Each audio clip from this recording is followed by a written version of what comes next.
এক মাসের বেশি সময় নিখোঁজ সাবেক তারকা গোলরক্ষক মোহাম্মদ মহসিন। রেল স্টেশন থেকে থানা, ঢাকার এক প্রান্ত থেকে আরেক প্রান্ত, পরিবারের সদস্যরা খুঁজে বেড়াচ্ছেন তাকে। সাবেক ফুটবলার, পরিবারের সদস্য সবাই উদ্বিগ্ন।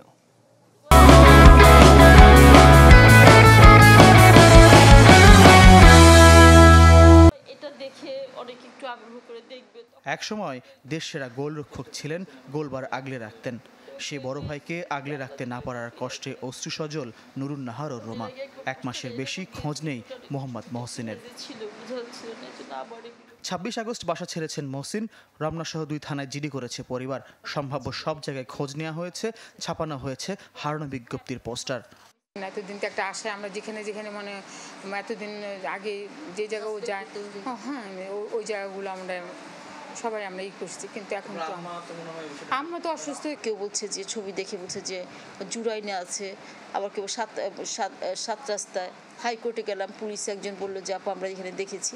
এই আর কি, রাত 12টা পর্যন্ত আমরা স্টেশনে দুবার করে যাই। সাবেক ফুটবলাররাও নিজেদের মতো খোঁজ অব্যাহত রেখেছেন। মহসিনের হারিয়ে যাবার মূলে মানসিক সমস্যা।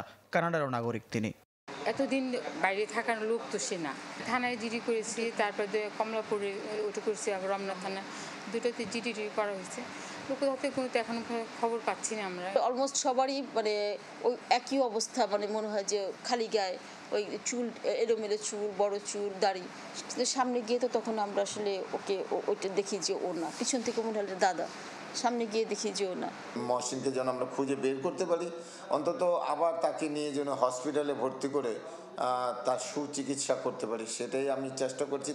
এর আগেও একাধিকবার নিখোঁজ হয়েছেন সাবেক তারকা গোলরক্ষক মহসিন, তবে এতদিন নিখোঁজ থাকেননি কখনো।